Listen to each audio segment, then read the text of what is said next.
बहुत बहुत स्वागत है तुहाडा द पंजाब टॉक्स चैनल ਤੇ ਤੁਸੀਂ ਇਸ ਵੇਲੇ ਵੇਖਣ ਲੱਗੇ ਹੋ ਮੇਰੇ ਨਾਲ ਯਾਨੀ ਸੁਦੀਪ ਸਿੰਘ ਢਿੱਲੋਂ ਦੇ ਨਾਲ ਅੱਜ ਦੀ ਵਿਸ਼ੇਸ਼ ਰਿਪੋਰਟ ਸਪੈਸ਼ਲ ਰਿਪੋਰਟ ਜਿਹਦੇ ਵਿੱਚ ਅਸੀਂ ਰੋਜ਼ ਕੋਈ ਨਾ ਕੋਈ ਖਾਸ ਵਿਸ਼ੇ ਉੱਤੇ ਇੱਕ ਰਿਪੋਰਟ ਤੁਹਾਡੇ ਸਾਹਮਣੇ ਪੇਸ਼ ਕਰਦੇ ਹਾਂ ਮੁੱਦਾ ਜਿਹੜਾ ਬਹੁਤ ਜ਼ਰੂਰੀ ਵੀ ਹੁੰਦਾ ਚਰਚਿਤ ਵੀ ਹੁੰਦਾ ਤੇ ਜਿਹਦੇ ਬਾਰੇ ਦਰਸ਼ਕਾਂ ਨੂੰ ਪਤਾ ਵੀ ਹੋਣਾ ਚਾਹੀਦਾ ਤੇ ਜਾਣਕਾਰੀ ਵੀ ਉਹਨਾਂ ਨੂੰ ਜ਼ਰੂਰ ਨਾਲੋਂ ਨਾਲ ਪਹੁੰਚਣੀ ਜ਼ਰੂਰੀ ਹੁੰਦੀ ਹੈ।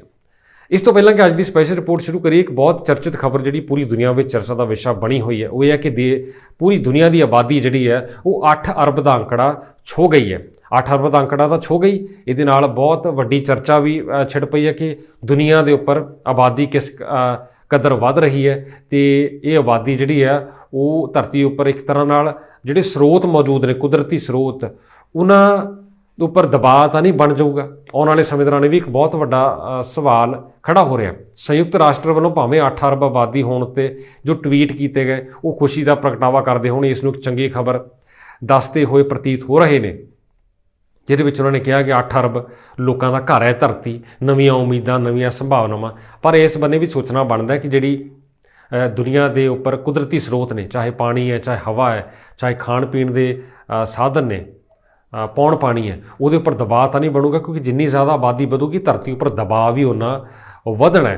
तो नाल दी नाल साडे भारत देश पक्षों ये संबंधी एक चौकस रहने वाली गल ये भी है कि भारत की आबादी जी है वो लगातार वधदी जा रही है। इस वेले भारत चीन तो थोड़ा जिहा पिछे है दुनिया का सब तो ज़्यादा जनसंख्या वाला देश बनने के मामले में। भारत की आबादी कहा जा रहा है कि आने वाले एक साल के अंदर अंदर चीन तो अगे लंघ जानी है और साल 2050 आने तक भारत की आबादी चीन तो किते ज़्यादा अगे लंघ चुकी होनी है। सो इस बन्ने भी ध्यान देने की लोड़ है कि आबादी की इस खबर को सिर्फ खबर समझ के आउण जाण ना दिता जाए ये उपर रुक के ध्यान नाल गौर किया जाए क्योंकि आने वाले समय लिए ये चीज़ काफ़ी अहम साबित हो सकती है मुश्किलां खड़ियां कर सकती है। आबादी के वधन के जो नुकसान होंगे ने उन्होंने आपां सारे वेख चुके हैं पिछले सालों दौरान दुनिया वेख चुकी है दुनिया जानती भी है। सो इस पासे ध्यान देना चाहिए इस खबर को एक खबर बना के उड़ा ना दिता जाए ये सारिਆਂ ਨੂੰ गुजारिश है। स्पैशल रिपोर्ट में इस शुरुआती खबर तो बाद हुण आपां रुख करते हैं पंजाब वल। पंजाब के कुछ चर्चित मसले घपले जिन्हां दा रौला पै रहा उन्हां संबंधी तुहानूं जानकारी दईए। काफ़ी ताज़ा रिपोर्टां साडे कोल पहुंचियां ने अज मीडिया में आईयां भी ने ते इन्हां उपर भखवी चर्चा भी हो रही है। आओ तुहानूं पहिलां इन्हां मसलिਆਂ बारे भी जानकारी दे दईए। नायब तहसीलदारां ਦੀ ਭਰਤੀ ਲਈ ਪ੍ਰੀਖਿਆ ਹੋਈ ਸੀ ਇਸ ਸਾਲ ਮਈ ਮਹੀਨੇ। ਆਮ ਆਦਮੀ ਪਾਰਟੀ ਦੀ ਸਰਕਾਰ ਬਣਨ ਤੋਂ ਬਾਅਦ ਇਹ ਪਹਿਲੀ ਵੱਡੀ ਪ੍ਰੀਖਿਆ ਸੀ। ਉਹਦੇ ਵਿੱਚ ਬਹੁਤ ਵੱਡੇ ਪੱਧਰ ਤੇ ਘਪਲੇ ਘੁਟਾਲੇ ਨਵੀਂ ਸਰਕਾਰ ਨੇ ਫੜੇ ਨੇ। ਉਹਨਾਂ ਦਾ ਇਹ ਦਾਅਵਾ ਹੈ ਕਿ ਉਹਨਾਂ ਨੇ ਕਾਰਵਾਈ ਕਰਦਿਆਂ ਇਸ ਵਿੱਚ ਜੋ ਘਪਲਾ ਘੁਟਾਲਾ ਹੋਇਆ ਨਕਲ ਮਾਰ ਕੇ ਜੋ ਨਾਇਬ ਤਹਿਸੀਲਦਾਰਾਂ ਦੀ ਭਰਤੀ ਦੇ ਵਿੱਚ ਇੱਕ ਨਾਇਬ ਤਹਿਸੀਲਦਾਰ ਦੀ ਸੀਟ ਜਿਹੜੀ ਹੈ ਕਹਿੰਦੇ 22 ਲੱਖ ਰੁਪਏ ਨੂੰ ਵਿਕੀ ਦੱਸੀ ਜਾਂਦੀ ਹੈ। ਨਕਲ ਹੋਈ ਹੈ ਪ੍ਰੀਖਿਆ ਦੌਰਾਨ ਪ੍ਰੀਖਿਆ ਕਰਵਾਉਣ ਦਾ ਜੋ ਤਰੀਕਾ ਸੀ ਉਹਦੇ ਵਿੱਚ ਘਪਲਾ ਹੋਇਆ। ਨਵੀਂ ਤਕਨੀਕ ਦੀ ਵਰਤੋਂ ਕਰਦਿਆਂ ਮੋਬਾਈਲ ਸਿਮ GSM ਟੈਕਨੋਲੋਜੀ ਦੀ ਵਰਤੋਂ ਕਰਦਿਆਂ ਕੁਝ ਉਮੀਦਵਾਰ ਜਿਨ੍ਹਾਂ ਨੇ ਪੈਸੇ ਭਰੇ ਸੀ ਉਹਨਾਂ ਨੂੰ ਇਸ ਮਾਮਲੇ ਵਿੱਚ ਅੱਗੇ ਕਰਨ ਦੀ ਕੋਸ਼ਿਸ਼ ਕੀਤੀ ਗਈ। ਉਹਨਾਂ ਨੂੰ ਬਾਕੀ ਉਮੀਦਵਾਰਾਂ ਤੋਂ ਮੋਹਰੇ ਕਰਨ ਦੀ ਕੋਸ਼ਿਸ਼ ਹੋਈ ਹੈ ਗੈਰ ਕਾਨੂੰਨੀ ਢੰਗ ਵਰਤਦੇ ਹੋਏ। ਇੱਕ ਤਰ੍ਹਾਂ ਨਾਲ ਨਕਲ ਕਰਵਾ ਕੇ इस मामले में नायब तहसीलदारां की भर्ती की ਪ੍ਰੀਖਿਆ ਵਿੱਚ कुछ उम्मीदवारों को लाभ पहुँचाने की कोशिश हुई। इसका घपला सामने आया इसकी जाँच हुई है तो 5 बंदे जिहड़े हिरासत में ले गए हैं। हुण नवीं सरकार का दावा कि उन्होंने वालों बहुत वड्डी कार्रवाई की गई है भ्रिष्टाचार विरोधी जो मुहिम चल रही है उस दे नाल भी उन्होंने जोड़ के वेख्या जा सकता है अते उंज भी वेख्या जा सकता है कि एक गैर कानूनी वरतारे नूं हत्थ पाया गया। हुण ਆਪਾਂ ਸਾਰੇ ਜਾਣਦੇ ਹਾਂ ਕਿ ਜਿਹੜਾ ਮਾਲ ਮਹਿਕਮਾ ਆ ਤਹਿਸੀਲਦਾਰ ਨਾਇਬ ਤਹਿਸੀਲਦਾਰ ਇਹ ਬੜੇ ਵਕਾਰੀ ਅਹੁਦੇ ਆ ਅਤੇ ਇਹਨਾਂ ਲਈ ਕਾਫੀ ਜ਼ੋਰ ਅਜ਼ਮਾਈ ਵੀ ਹੁੰਦੀ ਹੈ। ਇਹ ਗੱਲ ਸਪਸ਼ਟ ਹੈ ਇਹ ਕਿਸੇ ਤੋਂ ਲੁਕੀ ਨਹੀਂ। ਇਸੇ ਲਈ ਤੁਸੀਂ ਵੇਖਿਆ ਕਿ ਨਾਇਬ ਤਹਿਸੀਲਦਾਰ ਦੀ ਭਰਤੀ ਲਈ ਜੋ ਪ੍ਰੀਖਿਆ ਹੋਣੀ ਸੀ ਉਹਦੇ ਵਿੱਚ ਇਸੇ ਕਰਕੇ ਏਡੇ ਵੱਡੇ ਪੱਧਰ ਉੱਤੇ ਰੌਲਾ ਪਿਆ ਅਤੇ एक नायब तहसीलदार की असामी ਲਈ भर्ती ਲਈ ਲੱਖਾਂ रुपए की रकम खर्च हुई है इस घपले राही सामने आया। इसकी जाँच हुई जो तो ये सारिया गल्लां पता लगियां ने। होर भी कई परतां खुल्लणगियां कि ये की होया पैसे का लैण देण किवें होया ਕਿਵੇਂ ਕੁਝ ਚਹੇਤੇ ਲੋਕਾਂ ਨੂੰ ਨਾਇਬ ਤਹਿਸੀਲਦਾਰ ਬਣਾਉਣ ਲਈ ਕੋਸ਼ਿਸ਼ ਕੀਤੀ ਗਈ। ਇਹ ਸਾਰਾ ਕੁਝ ਇਸ ਘਪਲੇ ਦੀਆਂ ਪਰਤਾਂ ਖੁੱਲ੍ਹਣ ਤੋਂ ਬਾਅਦ ਸਾਹਮਣੇ ਆਊਗਾ। ਇਸ ਚੀਜ਼ ਦੀ ਸੰਭਾਵਨਾ ਦੱਸੀ ਜਾ ਰਹੀ ਹੈ। ਹੁਣ ਵੇਖਣਾ ਹੈ ਕਿ ਅੱਗੇ ਇਸ ਮਾਮਲੇ ਵਿੱਚ ਕੀ ਕੁਝ ਸਾਹਮਣੇ ਆਉਂਦਾ, ਪਰ ਪੰਜਾਬ ਸਰਕਾਰ ਲਈ ਇਹ ਜ਼ਰੂਰ ਇੱਕ ਧਿਆਨ ਦੇਣ ਦਾ ਵਿਸ਼ਾ ਸਾਬਤ ਹੋ ਰਿਹਾ ਹੈ।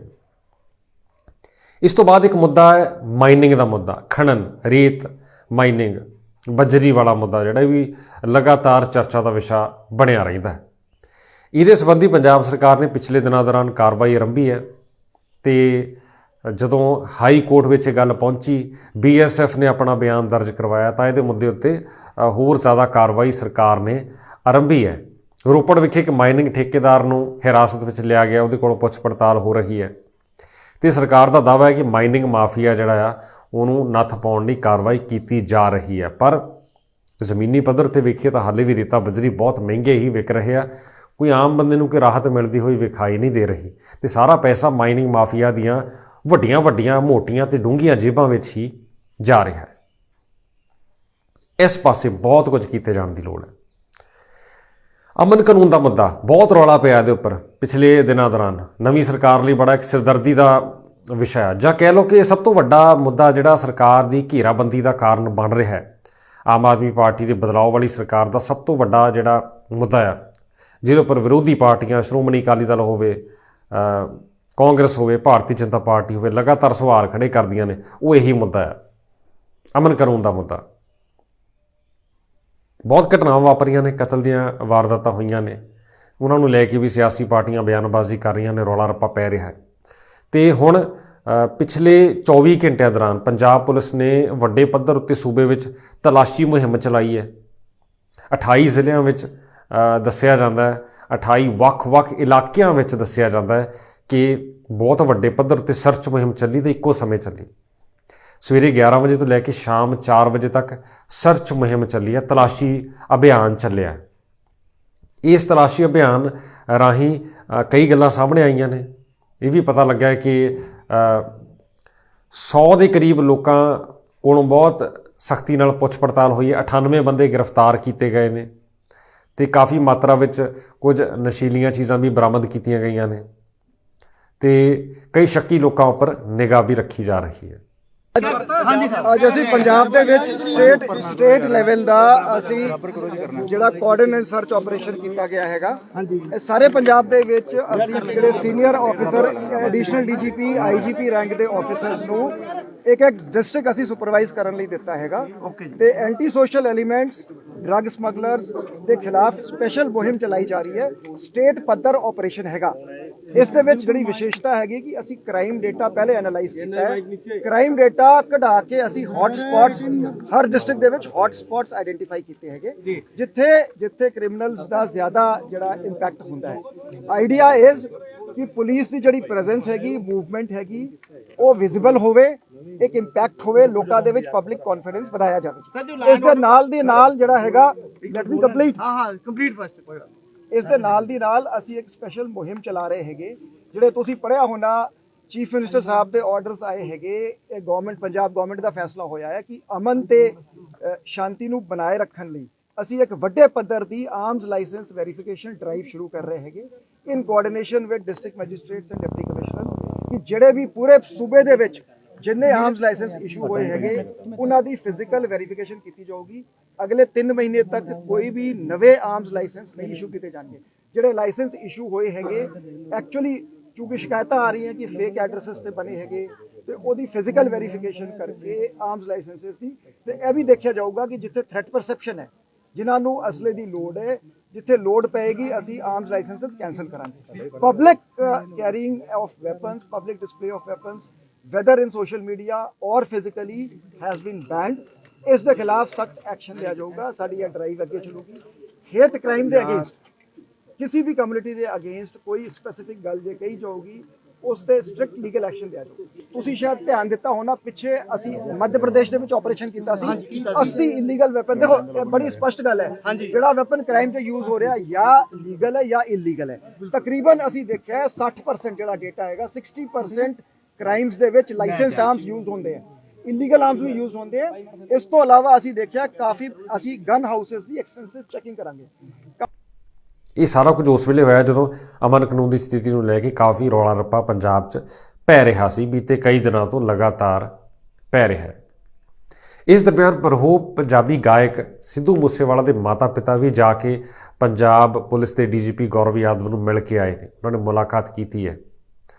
ਇੱਕ ਵਾਰ ਫਿਰ ਉਹਨਾਂ ਨੇ ਇਹ ਮੁੱਦਾ ਉਠਾਇਆ ਕਿ ਸਿੱਧੂ ਮੂਸੇਵਾਲਾ ਮਾਮਲੇ ਵਿੱਚ ਇਨਸਾਫ ਵਿੱਚ ਦੇਰੀ ਨਾ ਹੋਵੇ, ਤੇ ਡੀਜੀਪੀ ਗੌਰਵ ਯਾਦਵ ਨੇ ਭਰੋਸਾ ਦਿਵਾਇਆ ਕਿ ਕਾਰਵਾਈ ਹੋਵੇਗੀ, ਇਨਸਾਫ ਹੋਵੇਗਾ। ਉਹਨਾਂ ਨੇ ਇਹ ਵੀ ਗੱਲ ਸਿੱਧੂ ਮੂਸੇਵਾਲਾ ਦੇ ਮਾਤਾ ਪਿਤਾ ਨਾਲ ਸਾਂਝੀ ਕੀਤੀ ਹੈ ਕਿ ਹੁਣ ਤੱਕ ਦੀ ਤਫਤੀਸ਼ ਦੌਰਾਨ ਕੀ ਕੁਝ ਹੋਇਆ, ਕਿੰਨੇ ਲੋਕਾਂ ਨੂੰ ਹਿਰਾਸਤ ਵਿੱਚ ਲਿਆ ਗਿਆ, ਕਿੰਨੇ ਮੁਲਜ਼ਮ ਨੇ, ਉਹਨਾਂ ਕੋਲ ਕੀ ਪੁੱਛ ਪੜਤਾਲ ਹੋ ਰਹੀ ਹੈ। ਭਾਵ ਕਿ ਸਾਰੀ ਡਿਟੇਲ ਜਿਹੜੀ ਆ ਉਹਨਾਂ ਨੇ ਸਿੱਧੂ ਮੂਸੇਵਾਲਾ ਦੇ ਮਾਤਾ ਪਿਤਾ ਬਲਕੌਰ ਸਿੰਘ ਸਿੱਧੂ ਅਤੇ ਚਰਨ ਕੌਰ ਸਿੱਧੂ ਦੇ ਨਾਲ ਸਾਂਝੀ ਕਰ ਦਿੱਤੀ ਹੈ।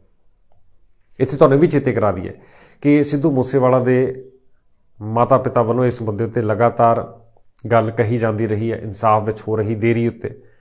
ਤੇ ਸਿੱਧੂ ਮੂਸੇਵਾਲਾ ਦੇ ਪਿਤਾ ਬਲਕੌਰ ਸਿੰਘ ਸਿੱਧੂ ਨੇ ਬਕਾਇਦਾ ਅਲਟੀਮੇਟਮ ਵੀ ਦਿੱਤਾ ਹੋਇਆ। ਬੀਤੀ 29 ਅਕਤੂਬਰ ਨੂੰ ਉਹਨਾਂ ਨੇ ਐਲਾਨ ਕੀਤਾ ਸੀ ਕਿ ਜੇਕਰ 25 ਨਵੰਬਰ ਤੱਕ ਇਨਸਾਫ ਨਹੀਂ ਹੁੰਦਾ ਤਾਂ ਉਹ ਆਪਣੇ ਵੱਲੋਂ, ਆਪਣੇ ਪਰਿਵਾਰ ਵੱਲੋਂ ਦਰਜ ਕਰਵਾਈ ਗਈ FIR ਵਾਪਸ ਲੈ ਲੈਣਗੇ ਤੇ ਪੰਜਾਬ ਛੱਡ ਕੇ ਵਿਦੇਸ਼ ਚਲੇ ਜਾਣਗੇ।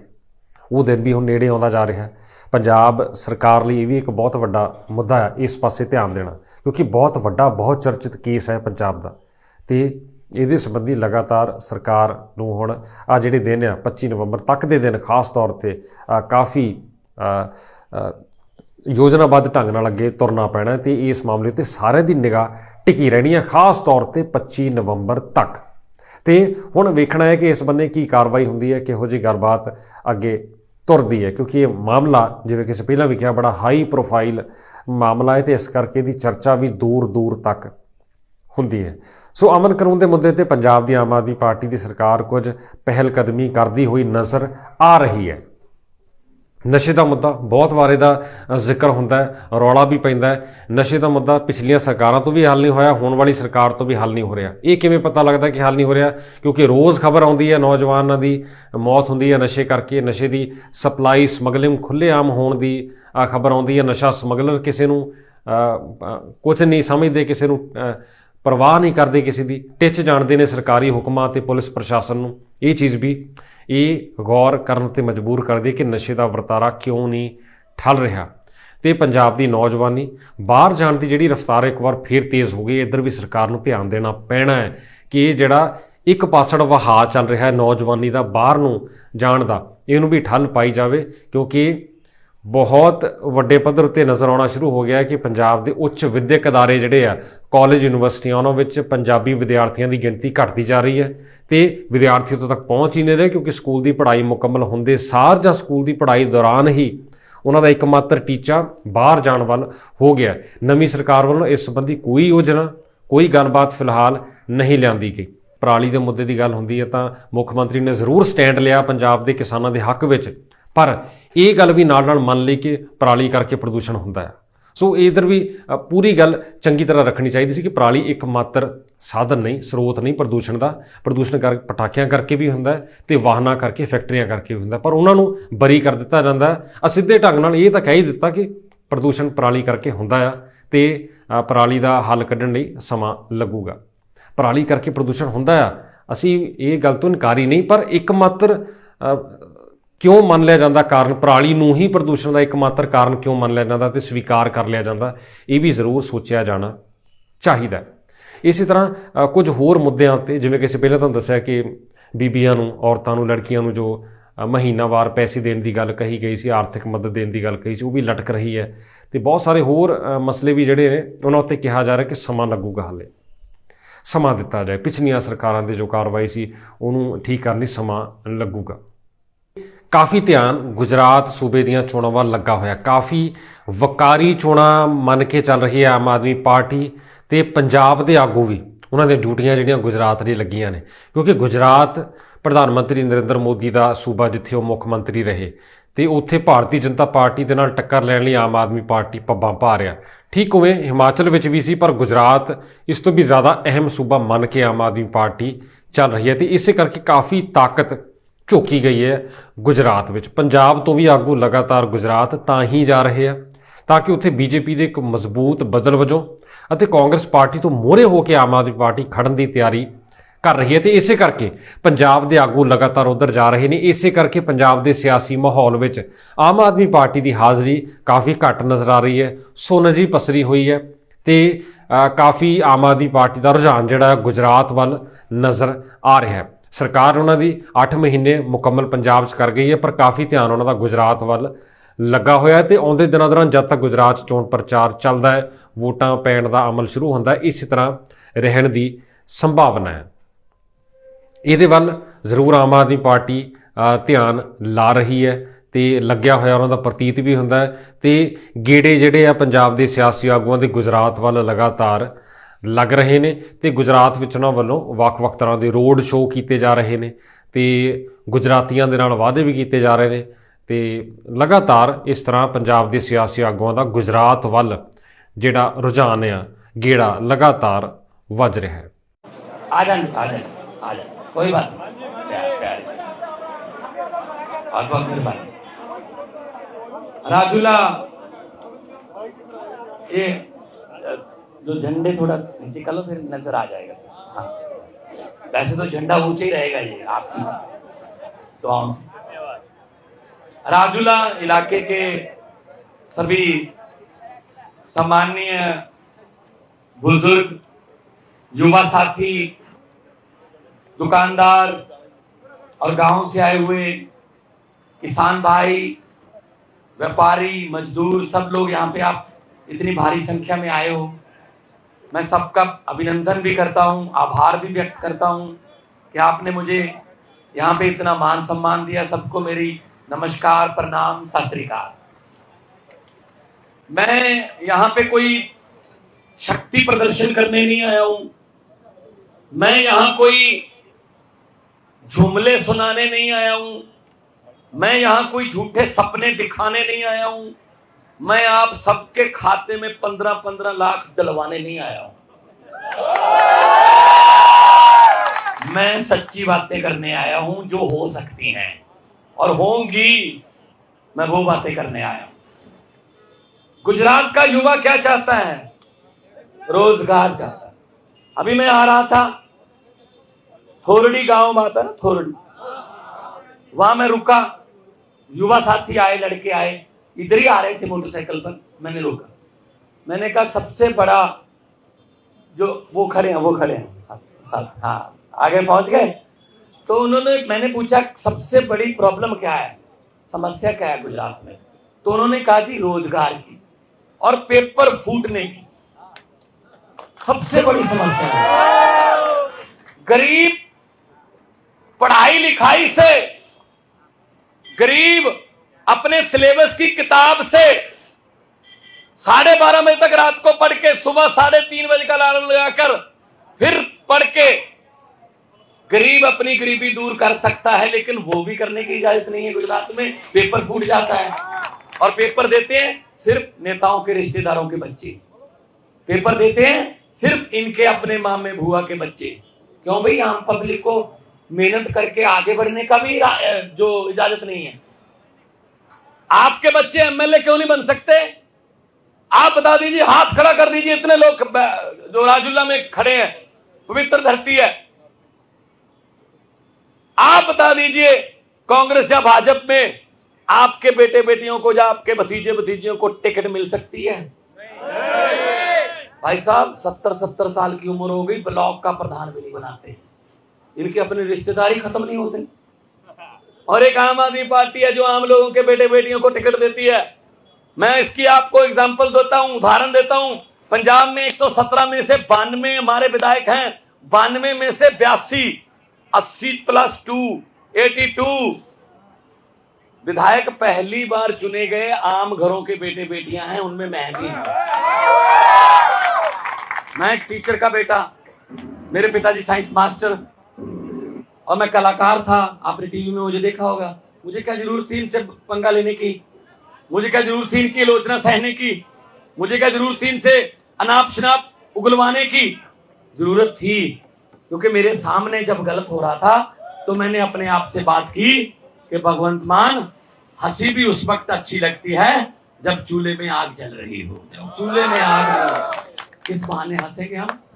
आम घरों के बेटे बेटियों को हम विधायक बनाते हैं, एमपी बनाते हैं, मंत्री बनाते हैं। ऐसे ही गुजरात में होगा। और गुजरात एक बहुत बड़े परिवर्तन की तरफ बढ़ रहा है, बहुत बड़ा परिवर्तन। कांग्रेस की बात करूं? जरूरत ही नहीं है, टाइम वेस्ट है। वो कांग्रेस तो कोमा में चली गई है। कांग्रेस को वोट डालोगे, समझ लो बीजेपी को वोट डल गया, क्योंकि कांग्रेस वाला बीजेपी के पास बिक जाता जाके। हाँ, तो इस करके मैं कह रहा हूं, मैंने एक लड़के से पूछा, मैंने कहा गुजरात क्या चाहता है? कहता मान साहब गुजरात चेंज चाहता है। मैंने कहा चेंज कौन है? कहता जी आम आदमी पार्टी। मैंने कहा कांग्रेस क्यों नहीं? कहता कांग्रेस चेंज नहीं, कांग्रेस तो एक्सचेंज बन गई है बस। वो तो इधर उधर करने के लिए है, विचार कम हो गए उधर से ले लो, सरकार थोड़ी कमजोर है, मजबूत करनी है कांग्रेस से खरीद लो। कांग्रेस वालों को तो अपने दफ्तर के बाहर बोर्ड लगा देना चाहिए कि यहां पर जनता द्वारा चुने हुए विधायक सस्ते रेटों पर बेचे जाते हैं, ऐसा बोर्ड लगा देना चाहिए। और भाजपा, वो 27 साल हो गए, उनका हंकार इतना बढ़ गया कि लोगों के पास कोई विकल्प ही नहीं है, कहां जाएंगे? हम ही वोट डालेंगे। इसलिए वोट मांगने भी नहीं आते। बात भाषण देने की तो बात दूर है, वोट मांगने नहीं आते। वो लड़की बोल रहे थे कि आते नहीं हमारे यहां तो कोई वोट मांगने नहीं आता कोई। इतना इन्होंने ग्रंटेड ले रखा पब्लिक को, पब्लिक जाएगी कहां? लेकिन इस बार भगवान ने एक झाड़ू भेजा है जो इस राजनीतिक गंदगी की सफाई करेगा। तो मैं आपको ये आह्वान करने आया हूं कि वोटिंग के दिन घर से जाओगे, बच्चों की तरफ, बच्चों का मुंह देख के जाना, अपने भगवान को माथा टेक के जाना और ये सोच कर जाना भगवान आज मैं एक ऐसा काम करने जा रहा हूं जिससे देश के हालात बदल सकते हैं। जब जाओगे एक मशीन आपके वहां पर पड़ी होगी, मशीन पर बटन होंगे, बटन के सामने चुनाव चिन्ह होगा। यह बात समझ लेना कि भगवंत मान आया था राजूला में, ये कह के गया है वो बटन ना किसी हाथ पंजे का है, वो बटन ना किसी कमल के फूल का है, वो बटन ना किसी हाथी का है, ना किसी सीढ़ी का है, ना किसी बिसल का है, ना वो बटन झाड़ू का है। असल में वो बटन राजूला वालों, गुजरात वालों, वो बटन आपके बच्चों की किस्मत का बटन है। झाड़ू वाला बटन दबा दोगे तो किस्मत चमक जाएगी। अगर वही वाला काम करोगे 27 साल हो गए 32 हो जाएंगे।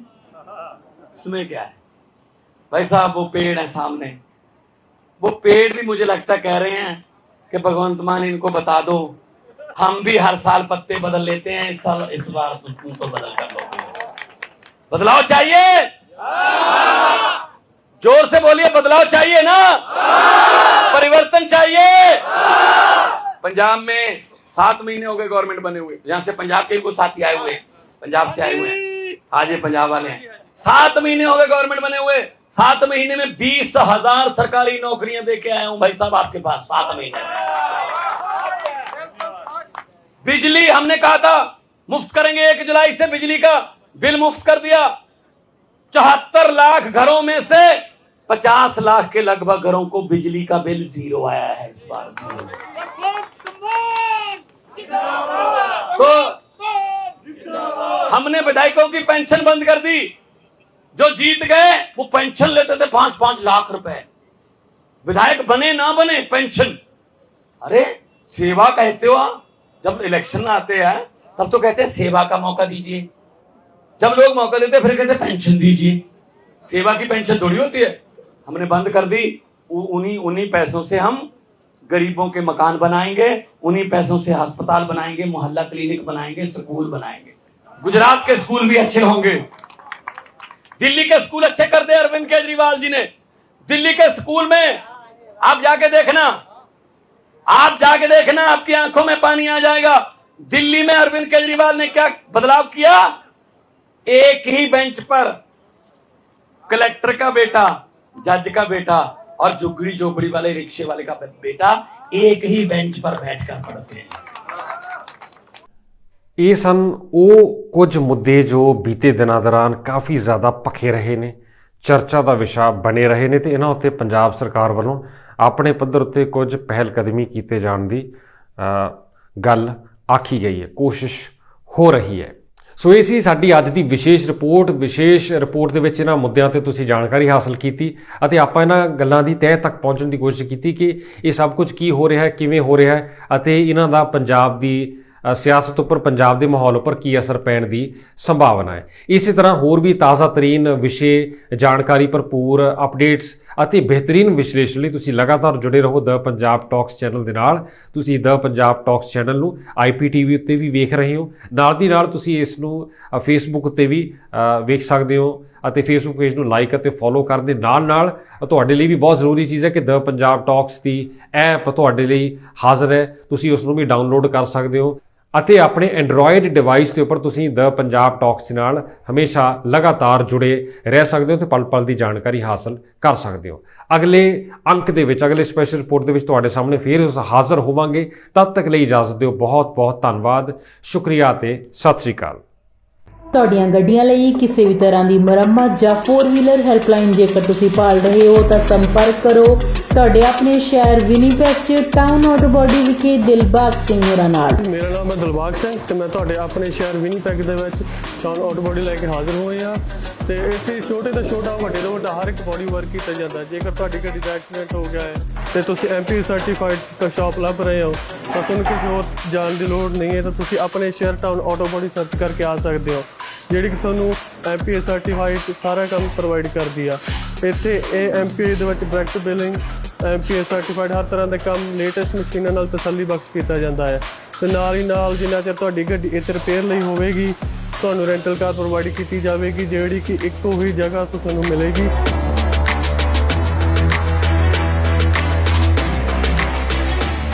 ਰੈਂਟਲ ਕਾਰ ਨਾ ਕਿ ਬਲਕਿ ਵਿਨੀਪੈਗ ਸਗੋਂ ਦੀ ਅਸੀਂ ਬ੍ਰੈਂਡਨ ਵਿੱਚ ਵੀ ਪ੍ਰੋਵਾਈਡ ਕਰਦੇ ਹਾਂ।